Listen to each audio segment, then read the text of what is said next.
Dewan Juri yang terhormat, sebelum saya masuk ke argumen saya dalam mosi ini, saya akan memberikan beberapa respons terhadap oposisi pembuka pada mosi kali ini. Pertama, tim oposisi menyatakan bahwa jika banyak orang ingin memasuki jurusan favorit, maka income dari jurusan yang tidak populer akan makin sedikit, dan sehingga akan mahasiswa dari jurusan tersebut akan makin sedikit, dan dana dari jurusan tersebut akan sedikit dan tidak bisa melakukan pengembangan pada jurusan tersebut. Kita percaya bahwa kenapa mahasiswa memilih jurusan tersebut pastilah karena ada faktor ketika bagaimana mereka akan lulus nantinya. Kami percaya bahwa income jurusan yang tidak populer akan sedikit akan tetap bisa bertahan karena kebutuhan yang diperlukan tidak begitu banyak. Karena kita percaya bahwa katakanlah jurusan favorit adalah teknik informatika, teknik industri, desain, dan sebagainya. Hal ini karena dipengaruhi oleh perkembangan zaman. Pada zaman sekarang ini yang paling penting adalah perkembangan teknologi. Maka jurusan-jurusan itulah yang sangat dibutuhkan pada saat ini dan layak mendapatkan subsidi agar pengembangannya semakin besar, dan negara ini akan mendapatkan lebih banyak keuntungan karena mereka bisa mengimbangi perkembangan teknologi dan di dunia luar dibandingkan dengan jurusan yang tidak populer yang ketenaga kerjaannya sedikit, karena bisa dikatakan sudah tidak terlalu relevan dengan prospek kerja sekarang dan relevan dengan perkembangan zaman sekarang. Seperti contohnya misalnya jurusan filsafat, contohnya mereka akan tetapi kita percaya bahwa mereka akan tetap bisa bertahan karena tuntutan mereka dalam dunia kerja tidak begitu besar, karena mereka tidak diharuskan untuk selalu mengikuti perkembangan teknologi karena mereka bekerja pada sektor tersebut. Kemudian tim oposisi juga mengatakan bahwa perbaikan sistem akademik menyebabkan prodi-prodi yang tidak populer akan mengalami penurunan akreditasi karena universitas tersebut hanya mementingkan prodi yang mendapat subsidi dan nantinya akan berdampak kepada akreditasi universitas tersebut. Tapi kita sebagai tim pemerintah percaya bahwa setiap universitas pastinya sudah memiliki kebijakan mereka sendiri untuk mempertahankan akreditasinya, sehingga tidak akan mengorbankan suatu jurusan agar jurusan lainnya lebih maju dan meninggalkan jurusan tersebut dan mengakibatkan universitas tersebut memiliki akreditasi yang jelek. Dengan adanya subsidi kepada jurusan populer tersebut, ini akan universitas tersebut akan lebih terpacu agar jurusan-jurusan yang belum mendapatkan subsidi agar bisa mendapatkan subsidi, karena mereka bisa menciptakan silabus agar jurusan mereka bisa lebih diterima pada lapangan pekerjaan. Kemudian kami percaya hal ini tidak akan mempengaruhi akreditasi UNIF karena hal tersebut pastinya mereka sudah memikirkan ini matang-matang, sehingga akreditasi UNIF akan tetap baik, dan jurusan tidak populer ini tidak terlalu bergantung karena jurusan yang ini tidak terlalu bergantung pada perkembangan zaman, sehingga tidak diperlukan revisi silabus, revisi perbaikan sistemnya, karena mereka masih tetap bisa bertahan tanpa adanya revisi yang terus-menerus, karena tidak ada tuntutan untuk mengikuti perkembangan zaman dan hanya untuk memenuhi kriteria lapangan pekerjaan. Kemudian saya dalam mosi ini saya memiliki dua argumen. Pertama, kenapa jurusan yang prospek kerjanya besar ini layak mendapatkan subsidi, dan kedua, kenapa dengan adanya ini akan lebih adil bagi semua kalangan masyarakat. Pertama, kita percaya bahwa prodi yang memiliki ketenagakerjaan tinggi adalah jurusan favorit ini, seperti yang setelah saya katakan tadi, adalah jurusan yang mengikuti perkembangan zaman seperti IT, desain, dan lain sebagainya. Dan dengan adanya lapangan pekerjaan ini, maka dibutuhkan lulusan prodi yang banyak, karena prodi ini merupakan prodi yang berkembang pada zaman sekarang, pada saat ini, sehingga dibandingkan dengan jurusan yang lain seperti filsafat atau semacamnya yang karena memang kebutuhan ketenagakerjaan di masyarakat itu sedikit, karena jurusan ini tidak membutuhkan banyak orang untuk melakukannya. Berbanding terbalik dengan jurusan yang populer sekarang ini seperti IT, dan harus membutuhkan banyak orang karena mereka harus bekerja dalam tim, dan dibutuhkan banyak kemajuan perkembangan agar bisa agar suatu negara bisa berkembang, agar bisa bersaing dengan negara-negara lainnya, karena dengan jurusan-jurusan ini maka nantinya lulusan ini akan menjadi penerus bangsa, sehingga mereka bisa sehingga negara ini bisa bersaing dengan negara-negara lainnya, karena memiliki lulusan dari prodi ini yang banyak dan bisa memenuhi lapangan pekerjaan. Kemudian argumen kedua, kenapa hal ini akan lebih baik, akan lebih adil bagi semua kalangan masyarakat? Seperti yang kita tahu bahwa semua mahasiswa tidak hanya berasal dari golongan yang mampu saja, tidak hanya berasal dari golongan atas. Kita percaya bahwa ada mahasiswa yang berasal dari golongan dari menengah ke bawah dan sampai ke bawah, dan seperti yang kita tahu alasan mereka berkuliah tidak hanya untuk menuntut ilmu, karena pastinya mereka memiliki alasan agar mendapatkan pekerjaan yang layak setelah mereka lulus nanti. Dan seperti yang kita tahu bahwa kuliah tidaklah murah, mereka membutuhkan dana untuk membayar UKT atau untuk keperluan-keperluan seperti laptop dan lain sebagainya, sehingga bagi mereka yang berada di golongan bawah, di golongan menengah atau menengah ke bawah, mereka membutuhkan subsidi lebih agar mereka tetap bisa bertahan dan bisa mendapatkan pekerjaan yang layak, karena pada jurusan-jurusan favorit ini prospek kerja mereka sudah jelas dan nantinya akan berimbas baik pada mereka. Dan kita percaya bahwa orang-orang dari kalangan menengah bawah ini memiliki sedikit relasi yang sehingga mengakibatkan ketika mereka lulus nanti akan susah mendapatkan kerja jika mereka tidak memilih pekerjaan, jika mereka tidak memilih jurusan yang prospek kerjanya tinggi. Dan oleh sebab itu sehingga akan lebih baik untuk mereka memilih prodi yang prospek kerjanya jelas dan mendapatkan subsidi dari pemerintah, sehingga mereka tetap bisa berkuliah dan dengan dana dan mendapat subsidi, dan ketika lulus nanti mereka sudah mendapatkan pekerjaan yang jelas.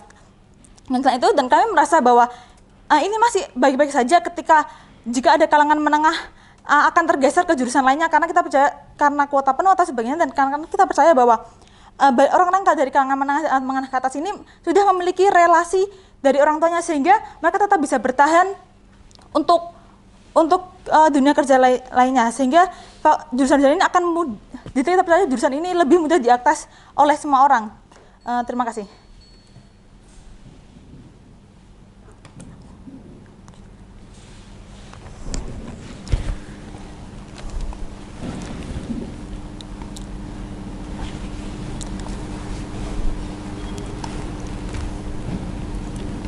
Dewan juri yang terhormat, perlu diketahui bahwa pemerintah pembuka hanya bermain di skenario yang terlalu umum, sehingga argumen pendekatan mereka kurang intensif.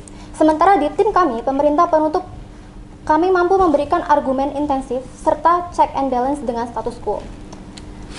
Pemerintah pembuka tidak membuktikan mengapa jurusan populer dengan keterserapan tenaga kerja yang tinggi harus diprioritaskan dalam mendapat subsidi, sehingga dibolehkan untuk mengorbankan subsidi untuk jurusan tidak populer. Sementara di tim penutup oposisi bisa mereka tidak memainkan skenario yang sesuai atau relevan dengan realita. Mereka hanya memainkan skenario yang visioner atau hanya mengandalkan kemungkinan-kemungkinan yang belum tentu terjadi di masa depan. Sementara tim penutup pemerintah, kita bisa memberikan alasan yang kuat serta contoh yang lebih relevan, yaitu tentang fakta bahwa outcome yang dibawa oleh prodi populer itu lebih jelas dan lebih cepat dicapai. Misal, dengan memaksimalkan kuota lapangan pekerjaan di bidang industri dengan mahasiswa Indonesia dari prodi populer, maka angka pengangguran di bidang industri dengan mahasiswa Indonesia itu dapat dikurangi secara spontan, sehingga angka pengangguran pun dapat dikurangi dengan memaksimalkan lapangan pekerjaan yang ada. Sementara pemerintah juga bisa meminimalisir monopoli tenaga kerja yang dilakukan oleh perusahaan asing maupun tenaga kerja asing dengan memaksimalkan kuota, dengan memasukkan tenaga kerja yang kompeten dari prodi-prodi populer yang kita biayai melalui subsidi ini. Dan apabila lowongan pekerjaan disebut dimanfaatkan semaksimal mungkin oleh tenaga kerja Indonesia, maka industri Indonesia pun akan berkembang lebih pesat, sehingga mereka mahasiswa atau pekerja yang dari prodi populer tersebut dapat memaksimalkan ilmu mereka dan mengembangkan bakat mereka di perusahaan tersebut, dan akhirnya mereka juga bisa menggunakan ilmu dan pengalaman mereka yang mereka dapat di dunia kerja itu untuk menciptakan lapangan pekerjaan sendiri. Hal ini penting karena dengan memasukkan pekerja Indonesia ke perusahaan multinasional yang maju, maka pekerja Indonesia bisa belajar juga untuk menjadi tenaga kerja yang kompeten atau bahkan tenaga ahli langsung di lapangan atau dari pakarnya. Misal pekerja Indonesia yang bekerja di perusahaan Jepang yang berada di Indonesia, mereka bisa berlatih tentang kedisiplinan, sehingga nantinya jika mereka bekerja atau menciptakan lapangan kerja, mereka juga bisa mempraktekkan nilai-nilai itu sendiri.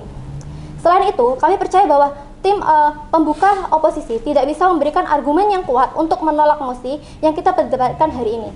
Di mana kita semua tahu bahwa prodi tidak populer membutuhkan waktu yang lama, dan itu juga tidak menjamin bahwa penelitian yang mereka lakukan itu akan krusial di masa depan, sehingga outcome atau keuntungan yang akan didapat pun tidak akan secepat ketika pemerintah mengalokasikan subsidi ke prodi populer. Selain itu, perlu diketahui bahwa oposisi selalu bermain di skenario yang terlalu visioner, di mana itu juga belum tentu terjadi di realita. Ada satu argumen yang akan saya sampaikan di sini, yaitu mengapa mekanisme pemerintah dalam mengalokasikan subsidi secara proporsional untuk prodi dengan angka keterserapan tenaga tinggi, dan dengan ini kita boleh mengorbankan prodi tidak populer, dan apa manfaat yang didapat sehingga hal ini tidak akan merugikan prodi tidak populer. Dewan Juri yang terhormat, perlu kita ketahui bahwa di peradaban zaman saat ini, semua negara dan sektor ekonomi terfokus pada pengelolaan sektor industri, di mana industri ini membutuhkan tenaga kerja yang kompeten dalam mengolah teknologi dan mesin misalnya. Sementara itu, Indonesia merupakan negara berkembang yang cukup jauh dari kecanggihan teknologi.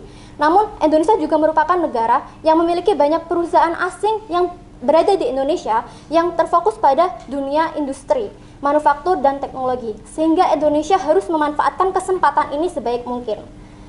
Dengan melakukan mekanisme yang ada pada mosi, kami percaya bahwa kita dapat memanfaatkan kesempatan ini sebaik mungkin. Seperti contoh, prodi populer seperti teknik tambang, teknologi, sipil, dan sebagainya masih sedikit ditemui di Universitas Indonesia. Jikapun ada, mereka pun belum berkembang secara maksimal karena keterbatasan fasilitas dan finansial pendukung.